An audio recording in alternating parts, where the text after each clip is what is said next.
الشاب خالد شابة زهوانية وعدة شركات إنتاج. هذه كانت أسماء المتهمين بجريمة قتل صادمة في حق واحد من أساطير الأغنية الجزائرية، حسني شقرون، والمعروف بالشاب حسن.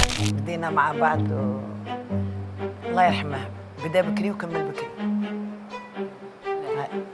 النجم واللي استطاع سريعا وفي ظرف 7 سنوات فقط أصبح ملك أغاني الراب، لكن بطريقة غامضة. تم اغتياله أمام منزله من طرف مجهولين، لتبقى الجريمة لغز لأكثر من 20 عام.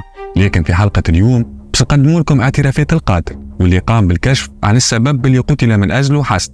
إذن عزيزي المشاهد، كان تحب تعرف بقية التفاصيل؟ ما عليك كان تبعنا.